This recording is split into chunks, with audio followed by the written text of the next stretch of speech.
నమస్తే అండి అందరికీ. నా పేరు వచ్చేసి వి జ్యోతి. నేను government degree college for women సిద్దిపేటలో వర్క్ చేస్తున్నాను. ఈరోజు ఒక మంచి టాపిక్, సెమిస్టర్ థర్డ్ సిలబస్ ఇది అనుకుంటున్నా. ఎందుకంటే cell biology first semester second semester రాలేదు కాబట్టి థర్డ్ సెమిస్టర్లో కంపల్సరీ సెల్ బయాలజీ ఉంటుందని నా ఆలోచన ప్రకారంగా నేను ఈ పీపీటీ తయారు చేయడం జరుగుతుంది. ఇది మామూలుగా థర్డ్ సెమిస్టర్ స్టూడెంట్కి మాత్రమే వర్తిస్తుందని చెప్పవచ్చు. సెల్ బయాలజీ అనేటువంటిది అది మామూలుగా ఒక కణం గురించి చదివేటప్పుడు మనం ఇది జంతు కణం కావచ్చు, వృక్ష కణం కావచ్చు, ఏమొచ్చుంటో cell biology is the study of the structure and function of the cell. It is also called cytology అని కూడా చెప్పచ్చు. సైట్ మీన్స్ మామూలుగా కణము అని చెప్తుంటారు కాబట్టి సైటోలాజీ. సెల్ థియరీ 1838లో ద జర్మన్ బొటానిస్ట్ అయినటువంటి ఎంజే స్లీడన్, మీరు ష్వాన్ మరియు స్లీడన్ పేరు విని ఉంటారు. ఎంజే స్లీడన్ అనేటువంటి అతను ఏం చేసినంటే ఫస్ట్ ప్లాంట్ టిష్యూ అంటే వృక్ష కణజాలంలో కనుక్కోవడం అనేటువంటిది చూడవచ్చు. ష్వాన్ అనేటువంటి అతను జంతు కణంలో అని చెప్పవచ్చు. జంతు కణంలో అతను animal tissue reported that all animals tissue are composed of cells. ఎప్పుడంటే 1839 అని చెప్పవచ్చు. అంటే స్వీడన్ ష్వాన్లు ఫార్ములేటెడ్ ద సెల్ థియరీ మెయిన్గా అని చెప్పచ్చు. దీన్ని సెల్ బయాలజీలో ముఖ్యమైనటువంటిది చాలా. ఇందులో స్వీడన్ ష్వాన్లు అనే ఇద్దరు, అంటే ఒకతను మామూలుగా వృక్ష కణంలో ఒక సైంటిస్ట్, మరొకరు జంతు కణంలో గుర్తించడం జరిగింది అని చెప్పవచ్చు. స్వీడన్ ష్వాన్. మాలిక్యులర్ బయాలజీలో చూస్తే జంతు కణం గురించి మనం పూర్తిగా విందాము.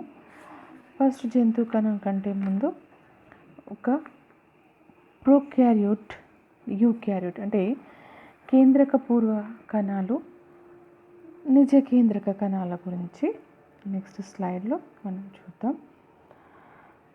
కేంద్రక పూర్వము, నిజ కేంద్రకము అంటుంటారు. చూడండి, కేంద్రక పూర్వ కణం అనేటువంటిది కింద ఉన్నటువంటి ఎల్లో కలర్లో కనిపించేటువంటిది ప్రోక్యారియోట్స్ అని చెప్పవచ్చు. For example bacteria, blue green algae cells అని చెప్పవచ్చు. ద జెనెటిక్ మెటీరియల్ అనేటువంటిది bacterial and blue green algae cells. The genetic material is DNA is not encoded by nuclear membrane అని చెప్పవచ్చు. ఎగ్జాక్ట్గా పైన యూక్యారియోట్లో చూస్తే న్యూక్లియర్ మెంబ్రేన్ అనేటువంటిది ఎన్కోడెడ్గా కప్పబడి, అంటే కేంద్రక త్వచము అనేటువంటిది ఉంటుంది అనమాట. అంటే membrane bound in nucleus in eukaryote అని చెప్పవచ్చు. ఇక్కడ ప్రోక్యారియోట్స్కి యూక్యారియోట్కి డిఫరెంట్లో చూసినట్టయితే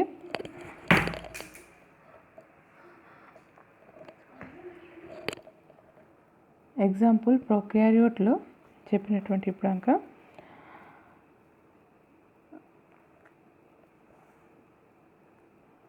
స్మాల్ ఇన్ సైజ్ అని చెప్పవచ్చు. Prokaryote example blue green algae cells.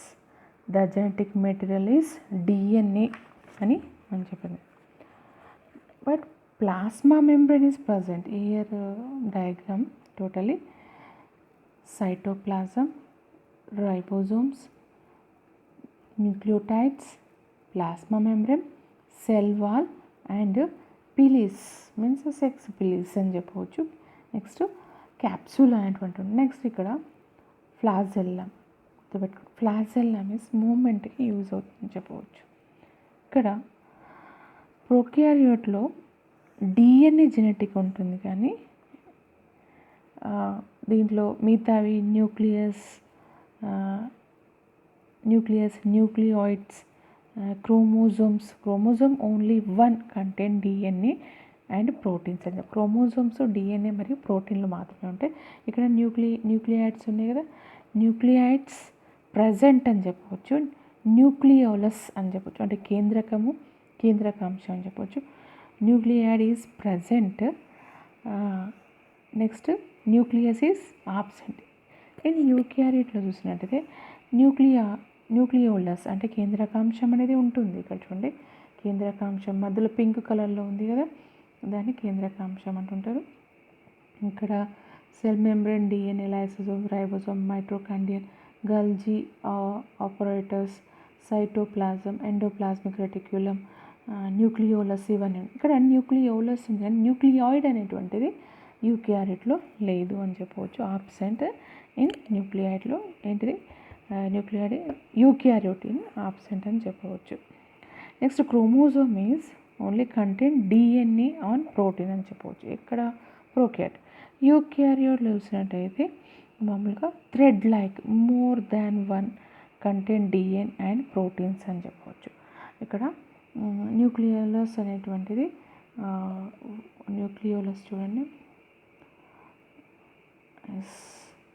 Nucleoid ఉంటే ఇక్కడ న్యూక్లియోలస్ అనేటువంటిది ఉంది. దాంట్లో క్రోమోజోమ్స్ అనేటువంటి థ్రెడ్ లాగా ఉండే అవకాశం ఉంటుంది. దాంతోపాటు ఆ క్రోమోజోమ్లో డిఎన్ఏ అనేటువంటి ఉంటుంది అండ్ ప్రోటీన్లను కలిగి ఉంటుంది. ఇందులో ఓన్లీ వన్ కంటెంట్, ఇక్కడ చూస్తే మోర్ దాన్ వన్ అని చెప్పవచ్చు, చాలా ఎక్కువ అని చెప్పవచ్చు. మరి ఇక్కడ microtubules in prokaryotes. Microtubule ప్రొకారియోట్లో absent అని చెప్పవచ్చు, యూకారియోట్లో ప్రజెంట్ అని చెప్పవచ్చు. నెక్స్ట్ ప్రొకారియోట్లో చూసినట్టయితే కేంద్రక జీవుల్లో ఫ్లాజెల్లీ ఈజ్ ప్రజెంట్. ఇక్కడ చాలా కొరడా వంటి నిర్మాణంలో ఉన్నటువంటి ఫ్లాజెల్లీ అంటే కషాభం అనేటువంటిది కనిపిస్తుంది, అంటే అది కూడా సింపుల్ స్ట్రక్చర్గా ఉంటుంది ప్రొకారియోట్లో. అదే యూకారియోట్లో చూసినట్టయితే కాంప్లెక్స్ 9+2 స్ట్రక్చర్ ఉండే అవకాశం ఉంటుంది. ఇది ఇంటర్మీడియట్లో ఉన్నటువంటి టాపిక్ కంటిన్యూషన్. 9+2 స్ట్రక్చర్లో ఉన్నటువంటిది యూకారియోట్లో కనిపిస్తుంది. ఇందులో రైబోజోమ్స్ కనుక చూస్తుంటే అన్నీ ఉన్నాయి. ఇక్కడ రైబోజోమ్స్, లైసోజోమ్స్, మైటోకాండ్రియా అన్నీ ఉన్నాయి. మరి ఇక్కడ చూస్తుంటే lysosome in absent in pro and chloroplast is absent అని చెప్పవచ్చు. నెక్స్ట్ సెంట్రియోల్ ఆల్సో ఆబ్సెంట్ అని చెప్పవచ్చు.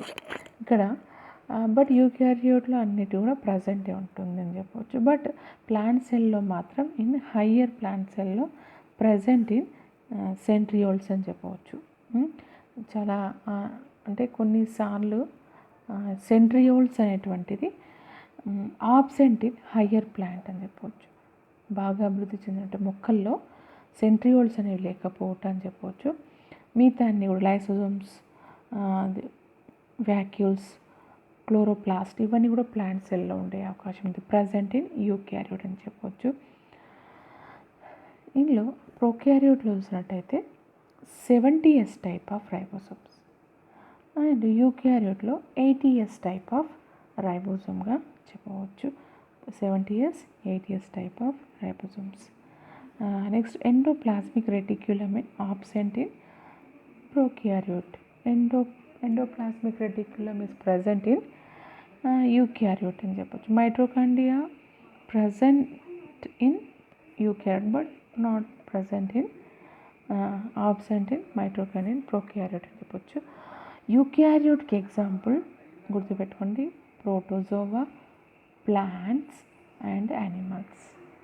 ప్రోటోజోవా, ప్లాంట్స్ అండ్ యానిమల్స్ యూకారియోట్కి. అది ప్రొకారియోట్ చూస్తే బ్యాక్టీరియా, బ్లూ గ్రీన్ ఆల్గే అని చెప్పవచ్చు. ఇందులో సెల్ వాల్ అనేటువంటిది ప్రజెంట్ ఉంటుంది, కంపోజ్డ్ ఆఫ్ అమైనో షుగర్ అని చెప్పవచ్చు ప్రొకార్యోట్లు. యూకార్యోట్లు వస్తే present in plant cells composed of cellulose. మామూలుగా సెల్ వాల్ అనేటువంటి వృక్షాల్లో చూసినట్టే సెల్యులోజ్ నిర్మితం అని చెప్పవచ్చు. అదే ప్రొకార్యోట్లో చూసినట్టయితే కేంద్ర పూర్వజీవులు చూసినట్టయితే అమైనో షుగర్ మరియు మ్యూరామిక్ యాసిడ్ చేత ఏర్పడి ఉంటుంది అని చెప్పవచ్చు. మరియు ఇది లార్జ్ సైజు ఉంటుంది యూకార్యోట్. కేంద్రక పూర్వ పైన బ్లూ కలర్ ఉన్నటువంటి కేంద్రక పూర్వ ఉన్నటువంటి కణము లార్జ్ సైజు 10 to 100 మైక్రోమీటర్స్ అని చెప్పవచ్చు. నెక్స్ట్ కింది స్మాల్గా ఉన్నటువంటి చూస్తుంటే 1 to 10 మైక్రోమీటర్స్గా చెప్పే అవకాశం ఉందన్నమాట. నెక్స్ట్ స్లైడ్లో మనం చూద్దాం. ఇంకా వీటిలో ఇంకా చాలా ఇంపార్టెంట్ ఏంటంటే సెల్ డివిజన్ ప్రొకార్యోట్లో చూసినట్టయితే బడ్డింగ్ అని చెప్పవచ్చు, బడ్డింగ్ అని చెప్పవచ్చు. వీటిలో చూస్తే యూకార్యోట్లో మైటోసిస్, మియోసిస్ అని చెప్పవచ్చు. మరి ఇక్కడ బడ్డింగ్ అనేటువంటిది ఏ మైటోసిస్ అని చెప్పి బడ్డింగ్ ఫ్యూషన్ అంటే ద్విధా విచ్ఛేది కావచ్చు, బహుధా విచ్ఛేది కావచ్చు, ఇవన్నీ కూడా ఏ మైటోసిస్ కిందకి చెప్పవచ్చు. అసమాన విభజన అని చెప్తుంటారు, సమవిభజన అంటారు. సమవిభజన క్షయకణ విభజన యూకార్యోట్లో జరుగుతుంది. ఎందుకంటే శుక్రకణాలు స్పర్మ్గా రిలీజ్ అవ్వాలంటే కంపల్సరీ ఈ మైటోసిస్, మియోసిస్లో కంపల్సరీ ఈ బీజకణాల అభివృద్ధికి, బీజకణాలు ఏర్పడడానికి మైటోసిస్ అనేటువంటిది దేహ కణాన్ని అభివృద్ధి పరచడానికి తోడ్పడుతుందని చెప్పవచ్చు. మరి నెక్స్ట్ స్లైడ్లో మనం చూద్దాం. ఇది జంతు కణం యొక్క స్ట్రక్చర్ అని చెప్పవచ్చు. ఇది కూడా ఇవన్నీ కూడా జంతు కణం నిర్మాణం అని చెప్పవచ్చు. నెక్స్ట్ ఇది తీసుకుందాం. ఇదంటే పర్ఫెక్ట్ పిక్చర్ ఉంటుంది. Ultra structure of animal cell అంటే జంతు కణంలో సూక్ష్మ నిర్మాణం, జంతు కణం సూక్ష్మ ఆల్ట్రా స్ట్రక్చర్ అంటే సూక్ష్మ నిర్మాణం చెప్పవచ్చు. మరి మిడిల్లో చూడండి, ఇక్కడ మిడిల్ పార్ట్లో చూసినట్టయితే న్యూక్లియోలస్, చూడండి న్యూక్లియోలస్ అనేటు ఉంటుంది. న్యూక్లియోలస్ అంటే కేంద్రకము, కేంద్రకాంశము అని కూడా చెప్పవచ్చు. కేంద్రకాంశం అని చెప్పవచ్చు. మరి ఇక్కడ రఫ్ ఎండోప్లాస్మిక్ రెటిక్యులం, ఇక్కడ న్యూక్లియోలస్కి ఇక్కడ న్యూక్లియస్ లోపల న్యూక్లియోస్ అని చెప్పవచ్చు. ఇక్కడ రఫ్ ఎండోప్లాస్మిక్ రెటిక్యులం, ఇన్నర్గా ఉన్నటువంటి స్మూత్ ఎండోప్లాస్మిక్ రెటిక్యులం అని చెప్పవచ్చు. స్మూత్ అండ్ రఫ్ గుర్తుపెట్టుకోండి. దీన్ని స్మూత్ అంటే నునుపు అంతర్జీవ ద్రవ్యజాలకం. ఇక్కడ చూస్తే గరుకు ఎందుకంటే గరుకు అని ఎందుకంటే రైబోజోమ్లో అటాచ్ అయి ఉంటాయని చెప్పవచ్చు. గరుకు అంతర్జీవ ద్రవ్యజాలకంలో రైబోజోమ్లు అనేటువంటిది అతకబడి ఉండడం అనేటువంటిది ఇందులో చూడవచ్చు. నెక్స్ట్ గల్జీ, వీటి యొక్క నేమ్స్ చూద్దాం. మరి ఎవరు హూ నేమ్డ్ అంటే మామూలుగా ఎవరు ఇవ్వడం జరిగింది.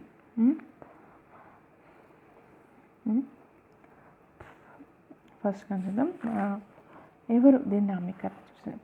ఫస్ట్ మనం న్యూక్లియస్ అనేటువంటిది నేమ్ ఇచ్చినటువంటి రాబర్ట్ బ్రౌన్ అని చెప్పవచ్చు. రాబర్ట్ బ్రౌన్ అనే సైంటిస్ట్ ఇది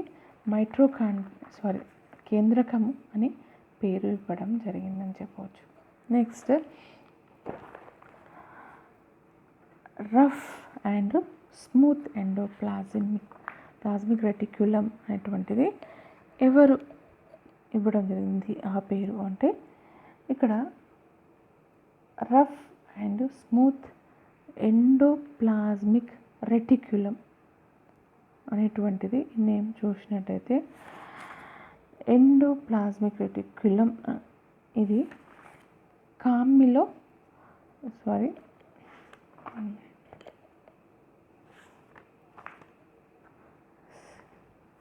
పోర్టర్ ఏమంటారు పోర్టర్ అనే శాస్త్రవేత్త ఈ యొక్క rough endoplasmic reticulum, smooth endoplasmic రెటిక్యులానికి పేరు ఇవ్వడం జరిగింది. ఎగ్జాంపుల్ ఎవరు సైంటిస్ట్ వచ్చేసి పోర్టర్. మరి ఇది ఏం చేస్తుందంటే ప్రోటీన్ ప్యాకింగ్ అని చెప్పవచ్చు. ప్రోటీన్ని ప్యాక్ చేసేవాళ్ళు కాబట్టి ఇది కణం మొత్తం ఉంటుంది కాబట్టి దీన్ని అంటే సెల్ స్కెలిటన్ అనొచ్చు. అంటే కణ అస్థిపంజరంగా కూడా చెప్పవచ్చు మనం, కణ అస్థిపంజరం. నెక్స్ట్ చూసినట్టయితే గల్జీ ఇంకా అవుటర్గా ఉన్నటువంటి జస్ట్ డాట్ ఉన్నటువంటి ఈ ప్రాంతాన్ని ఏమనొచ్చు గల్జీ వెసిక్యూల్ అండ్ గల్జీ ఆపరేటర్స్. మరి గల్జీ అనేటువంటి నేమ్ ఇచ్చేటువంటి సైన్స్ చూస్తే కామిలో గల్జీ, పేరు గుర్తుపెట్టుకోండి. కామిలో గల్జీ అనేటువంటిది మామూలుగా గల్జీ కాంప్లెక్స్ అనేటువంటి వెసిక్యూల్స్ అండ్ గల్జీ ఆపరేటర్స్గా రెండు విధాలు కనబడే అవకాశం ఉందని చెప్పవచ్చు. కామిలో గల్జీ గుర్తుపెట్టుకోండి. నెక్స్ట్ ఏం చూసినట్టే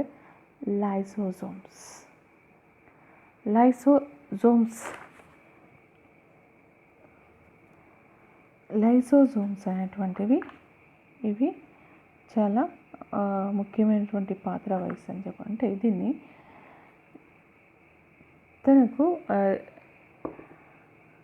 జీవంలో ఉన్నటువంటి అంటే కణంలో ఉన్నటువంటి అంగాలనే ఇది భుజిస్తుంది అని చెప్పవచ్చు. దీన్ని ఆత్మాహుతి సంచులు అని చెప్పవచ్చు. అంటే సూయిసైడల్ బ్యాగ్స్ అని కూడా అంటుంటారు. ఇది ఫస్ట్ డిస్క్రైబ్డ్ బై ఎవరు క్రిస్టియన్ అనొచ్చు. క్రిస్టియన్ డిడ్యూవే. క్రిస్టియన్ మామూలుగా ఎవరు అంటే క్రిస్టియన్ డిడ్యూవే అనే ఫస్ట్ డిస్క్రైబ్డ్ బై క్రిస్టియన్ డిడ్యూవే. దీన్ని ఏమంటుంటే లైసోజోమ్ సూయిసైడల్ బ్యాగ్స్ అని కూడా చెప్పవచ్చు. ఎందుకంటే చూడండి ఇక్కడ ఎల్లో కలర్గా, ఎందుకంటే స్వంత కణాలనే భక్షిస్తుంది కాబట్టి దీన్ని సూయిసైడల్ బ్యాగ్స్ అని కూడా చెప్పవచ్చు. వీటిల్లో కొన్ని ఎంజైమ్స్ ఉంటాయి అన్నమాట.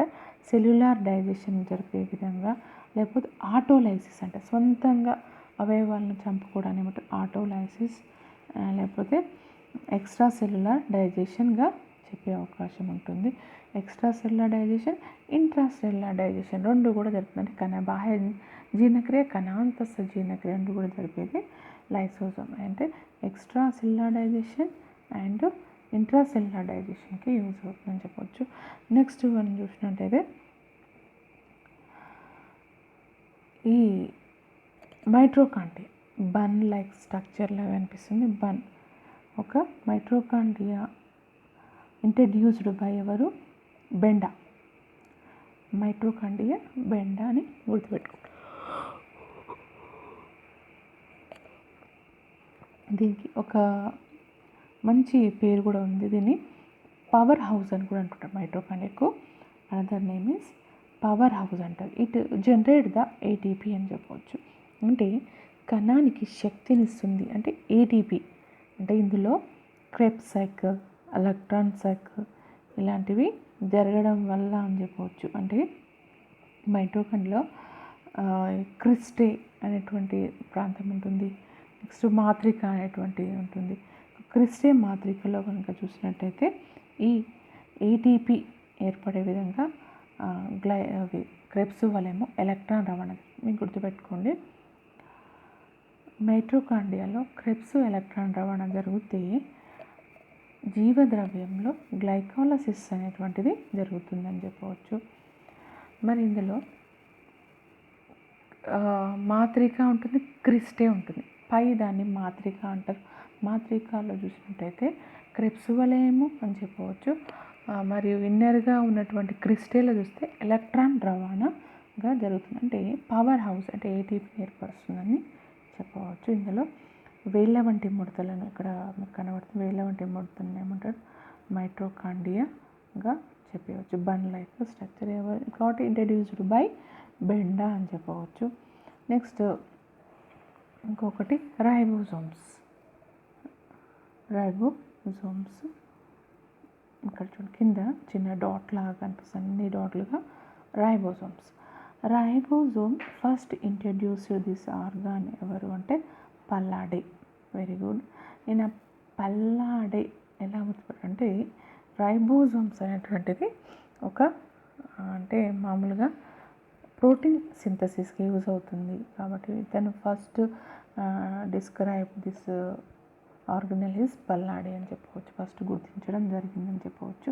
ఇది ప్రోటీన్ సింథసిస్ ప్రోటీన్ ఫంక్షన్కి యూజ్ అవుతుంది అని చెప్పవచ్చు. నెక్స్ట్ చూసినట్లయితే మైక్రోట్యూబ్యూల్స్. ఇక్కడ చూడండి మైక్రోట్యూబ్యూల్స్ మేడప్ ఆఫ్ ప్రోటీన్స్ అని చెప్పవచ్చు. దే గివ్ షేప్ అని చెప్పవచ్చు. అంటే ఈ విధంగా చూడండి పుల్లలుగా ఉన్నాయి మొత్తం కూడా దీనికి ఒక షేప్ని ఇస్తుంది. Give the shape to cell అని చెప్పి. Microtubule act as channel for intracellular transport of water and iron అని చెప్పవచ్చు. ఇది ఏం పనిచేస్తుంది? మైక్రోట్యూబ్యూల్స్ అనేటువంటిది intracellular transport of water and ions అని చెప్పవచ్చు. నెక్స్ట్ మనం సెంట్రోజోమ్స్. ఇక్కడ చూడండి ఈ మిడిల్లో ఉన్నటువంటిది జస్ట్ దీన్ని సెంట్రోజోమ్స్ అంటుంటారు. 2 centrosomes are there each composed of 9+2 అని చెప్పి 9+2 అంటే 11 అనమాట. ఇది సెంట్రోజోమ్ అంటే మైక్రోట్యూబ్యూల్ అని చెప్పచ్చు. ట్రిప్లెట్గా ఏర్పడే అవకాశం ఉందని చెప్పి. మరి centrosomes was discovered by Van. ఈ యొక్క సెంట్రోజోమ్ని గుర్తించేటువంటి శాస్త్రవేత్త ఎవరు? వాన్ బెండెన్ అనేటువంటిది. Van Beneden. మరి బెండా అనే అతను చూసినట్టయితే ఇదేమో మైటోకాండ్రియా. వాన్ గుర్తుపెట్టుకోండి. Van Beneden is discovered by ఏమనొచ్చు సెంట్రియోల్స్ అంటే సెంట్రియోల్స్ అని చెప్పవచ్చు. సెంట్రియోల్స్ అని కూడా చెప్పవచ్చు. మామూలుగా ఇది ఏం చేస్తుందంటే సెంట్రోమియర్ అనేటువంటిది absent in plant cell. Very important. జంతు కణంలో ఉంటుంది కానీ వృక్ష కణంలో సెంట్రోమియర్స్ అనేటువంటిది ఆబ్సెంట్ అని చెప్పవచ్చు. మరి ఇవి ఏం చేస్తాయంటే క్రోమోజోమ్లను పట్టి ఉంచడానికి సెల్ డివిజన్ సమయంలో అంటే మైటోసిస్ మియాసిస్లో కంటే ముందు G1S G2 స్టేజ్ జరిగేటప్పుడు ప్రోఫేజ్ మెటాఫేజ్ ఎనాఫేజ్ కంటే ప్రోఫేజ్లో ఏంటిది సెంట్రోమియర్స్ అనేటువంటివి ఏర్పడే అవకాశం సెంట్రోమియర్స్ అని చెప్పవచ్చు. ఇవి క్రోమోజోమ్లను పట్టి ఉంచండి. నెక్స్ట్ ఇంకేమైనా ఉన్నాయా వీటిలో? మైటోకాండ్రియా.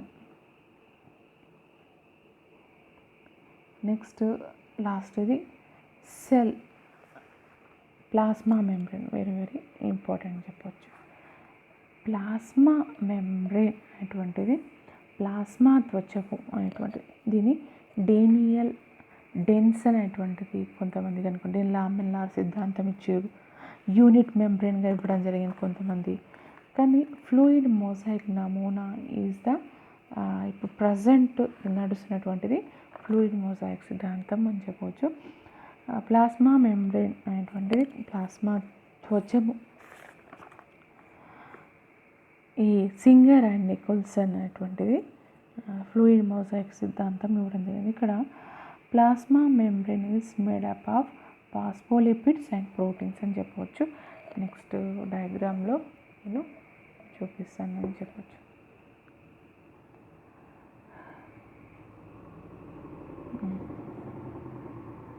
చూడండి ప్లాస్మా మెంబ్రేన్.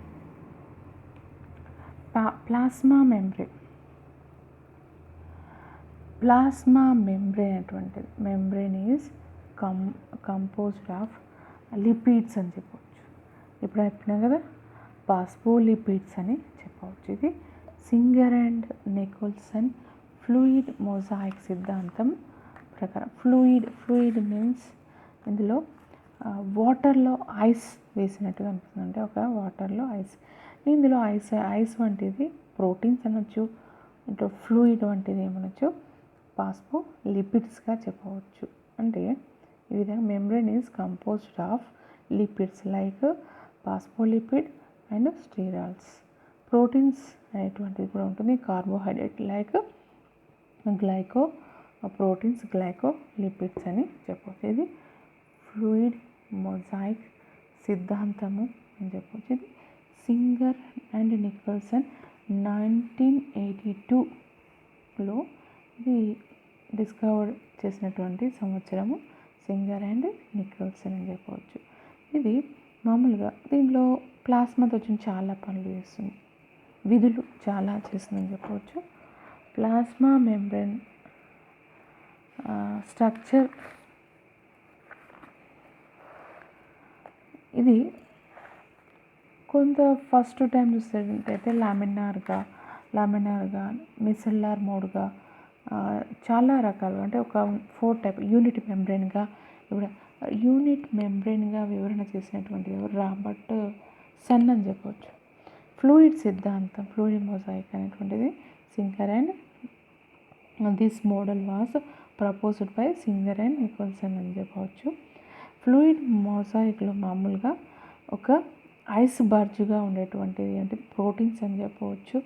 మరి ఫ్లూయిడ్గా ఉన్నటువంటి సీగా ఉన్నటువంటిది ఏమంటే లిపిడ్స్ అని చెప్పవచ్చు, అంటే పాస్ఫోలిపిడ్స్ అని చెప్పవచ్చు. మరి ఇక్కడ దీని యొక్క ఫంక్షన్ ఏంటి? ప్లాస్మా మెంబ్రేన్ మెయిన్లీగా ఇది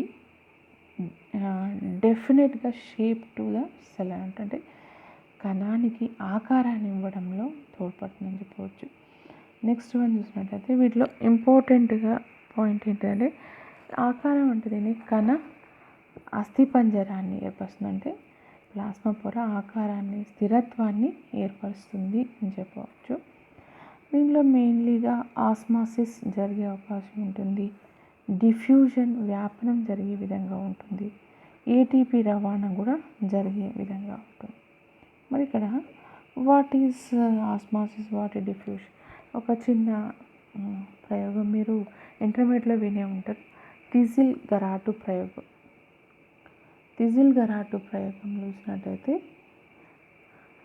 ఇది ఆస్మాసిస్ అని చెప్పవచ్చు, వ్యాపనము అని చెప్పవచ్చు. మామూలుగా వాటర్ వచ్చి షుగర్లో కలుస్తుందని చెప్పవచ్చు. థిజిల్ గరాటు ప్రయోగంలో చూసినట్టయితే వాటర్ అంటే మామూలుగా లో కాన్సన్ట్రేషన్ టు హై కాన్సన్ట్రేషన్గా మనం థిజిల్ గరాటు దీన్ని వ్యాపనం అంటే ఆస్మాసిస్ అని చెప్పవచ్చు. నెక్స్ట్ డిఫ్యూజన్ చూసినట్టయితే పర్ఫ్యూమ్ గుర్తుపెట్టుకోండి. ఒక రూమ్లో ఎలాంటి స్మెల్ లేదు, పర్ఫ్యూమ్ కొట్టగానే మొత్తం జాస్మిన్ స్మెల్ వచ్చిందనుకో అంటే హై కాన్సన్ట్రేషన్ టు లో కాన్సన్ట్రేషన్గా ఉంటుందని డిఫ్యూజన్గా చెప్పవచ్చు. ఇవన్నీ ఈ ప్లాస్మా మెంబ్రేన్ చేసే అవకాశం ఉందని చెప్పవచ్చు. నెక్స్ట్ వన్ ఇంకో స్లైడ్ చూద్దాం. చూడండి, గల్జీ ఆపరేటర్స్. మనము ఇప్పుడు గల్జీ ఆపరేటర్స్ 2 రకాలుగా మనం చెప్పండి. ఇది చూడండి, ఇది మీకు కరెక్ట్గా ఉంటుంది. గల్జీ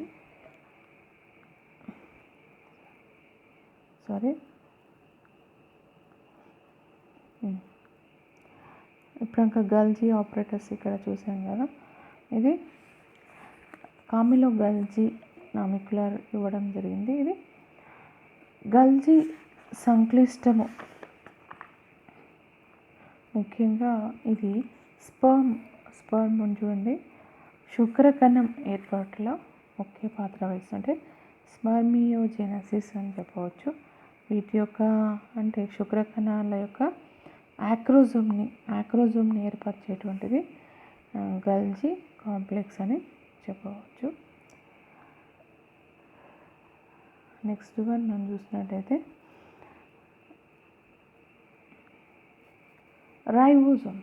రైబోజోమ్ స్ట్రక్చర్ ఇది బాగుంటుంది. రైబోజోమ్ చూడండి, రైబోజోమ్స్లో స్మాల్ యూనిట్ లార్జ్ యూనిట్గా 2 కనిపిస్తుంది. రైబోజోమ్ పల్లాడే అని నేను చెప్పిన ఫస్ట్ డిస్కవర్డ్ బై పల్లాడే అని చెప్పిన. మరి ఇక్కడ స్మాల్ యూనిట్ లార్జ్ యూనిట్ ఉంటుంది. స్మాల్ యూనిట్కి అటాచ్ అయ్యేది ఎంఆర్ఎన్ఏ, లార్జ్ యూనిట్కి అటాచ్ అయ్యేది టీఆర్ఎన్ఏ. గుర్తుపెట్టుకోండి, స్మాల్ యూనిట్కి ఎంఆర్ఎన్ఏ అతకబడుతుంది. MRNA means messenger, RNA is attached to small unit. అంటే ఇది చిన్న ముక్కకు ఎంఆర్ఎన్ఏ ఎక్కబడి ఉంటుంది.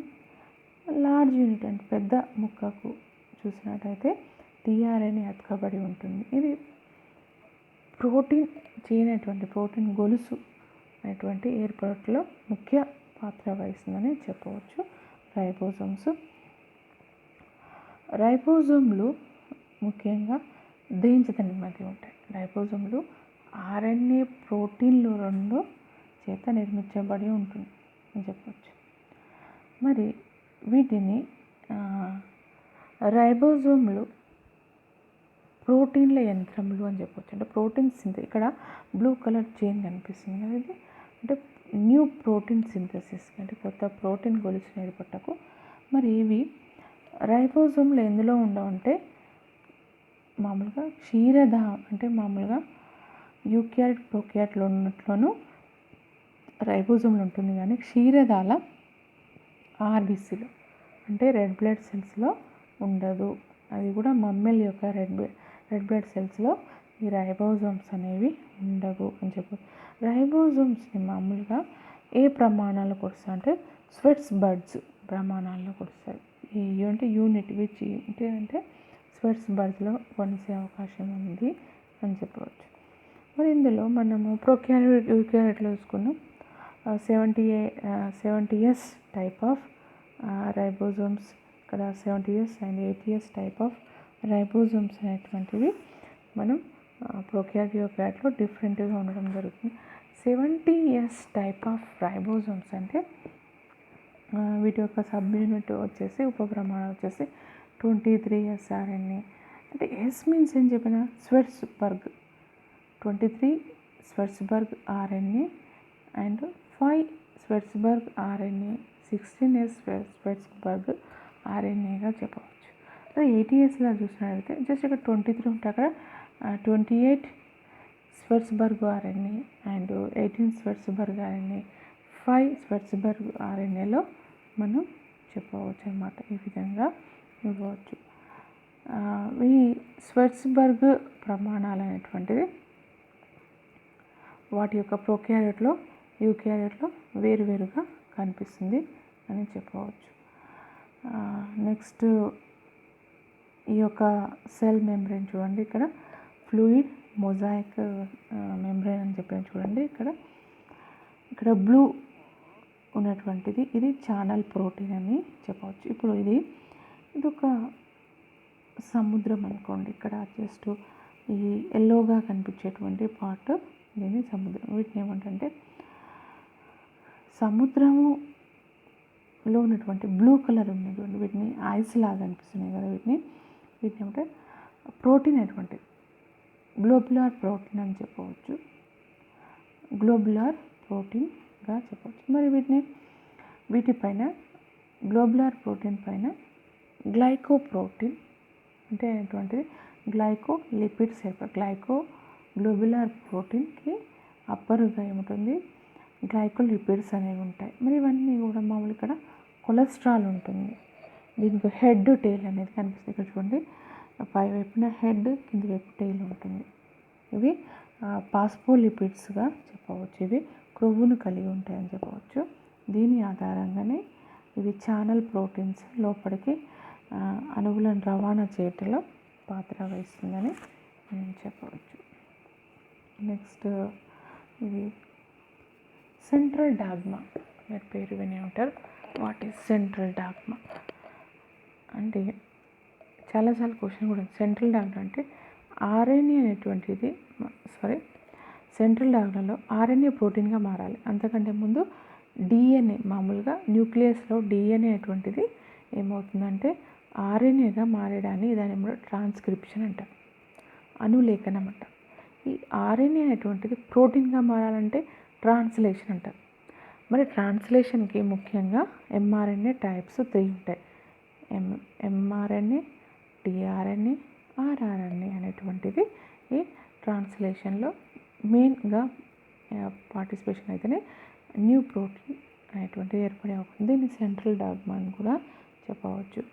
మరి ఇక్కడ గుర్తుపెట్టుకోండి, డిఎన్ఏ అటువంటి ఆర్ఎన్ఏ కాపీగా ఏర్పడ్డాన్ని ట్రాన్స్క్రిప్షన్ అంటారు. ఇది డిఎన్ఏ న్యూక్లియస్లో జరుగుతుంది. ఆర్ఎన్ఏగా మారి ఈ యొక్క ప్రోటీన్ సింథసిస్ అనేటువంటిది సైటోప్లాజంలో జరుగుతుంది అని చెప్పవచ్చు. దీన్ని ట్రాన్స్క్రిప్షన్, ట్రాన్స్లేషన్ అనేటువంటిది transcription in nucleus, translation in cytoplasm. ఇది గుర్తుపెట్టుకోండి. ప్రోటీన్ గొలుసు అనేటువంటిది కేంద్రక ద్రవ్యంలోను మరియు ఆర్ఎన్ఏ యొక్క అది కాపీ అనేటువంటిది ఎక్కడైతే డిఎన్ఏ కాపీ ఆర్ఎన్ఏ ఏర్పడడానికి కేంద్రకంలో జరిగే విధంగా ఉంటుంది. దీని ద్వారానే ఈ యొక్క గొలుసు ఏర్పడే విధంగా చూడవచ్చు. నెక్స్ట్ ఇందులో ఇంపార్టెంట్ క్వశ్చన్స్ వచ్చేసి అనిమల్ సెల్ అంటే జంతు కణ సూక్ష్మ నిర్మాణం గురించి రాయండి. చాలాసార్లు క్వశ్చన్ అడగడం జరిగింది. ఇది అంటే దీని యొక్క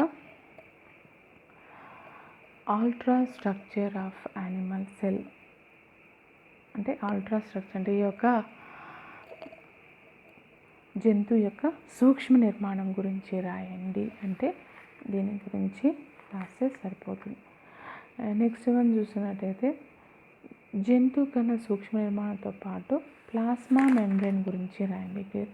ఇది ఫ్లూయిడ్ మొజాయిక్ థియరీ చూడండి. ప్లాస్మా మెంబ్రేన్ గురించి రాయండి అన్నప్పుడు సెల్ మెంబ్రేన్ గురించి రాస్తే సరిపోతుంది.